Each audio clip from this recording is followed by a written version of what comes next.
गेल्या 3 दिवसापूर्वी मी झिरोवर मेन्शन मर्दानगड गडाबद्दल मी बोललो होतो आणि मर्दानगड आम्हाला कशाकरता प्रिझर्व करायला पाहिजे याच्या संदर्भाने मी एक झिरोवर मेन्शन केलं होतं.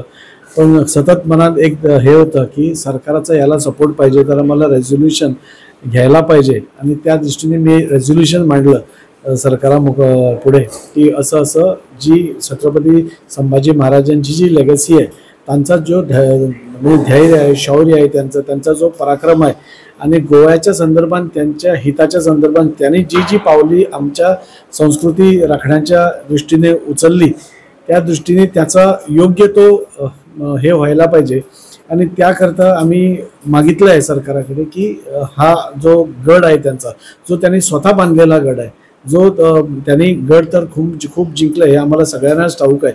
खूप गडावर त्यांनी विजय प्राप्त केला, पण हा गड एक स्पेशल गड आहे कारण त्यांनी स्वतःहून हा गड बांधला होता. स्वतः ते इकडे 1 महिना राहिले होते.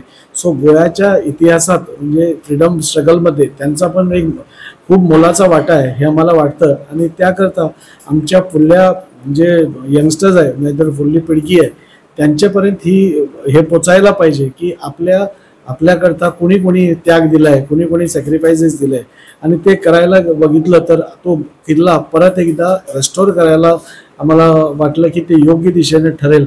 कारण उद्या आम्ही मुलांना तिकडे घेऊन दाखवू शकतो की इकडे मर्दानगडावर छत्रपती संभाजी महाराजांचा हा किल्ला होता, इकडे कोणाकोणाचं कशी लढाई झाली होती, कोण इकडे मारले गेले होते, कोण त्यांचे सिपाही होते, हे सगळं हे करायला एक रेस्टोर करणे हा गरजेचं होतं. आणि मला खूप आनंद आहे की या ठरावामध्ये सगळे 20ही आमदार म्हणजे 40ही आमदार ऑपोजिशनच्या सुद्धा आमदारांनी या ठरावाला मान्यता दिली. त्यांचं सुद्धा म्हणणं होतं की छत्रपती संभाजी महाराजांनी जे कॉन्ट्रीब्युशन गोव्याकरता दिले त्याचा योग्यरित्या आम्ही मोबदला नाहीतर संस्कार प्रिझर्वेशन करायला पाहिजे.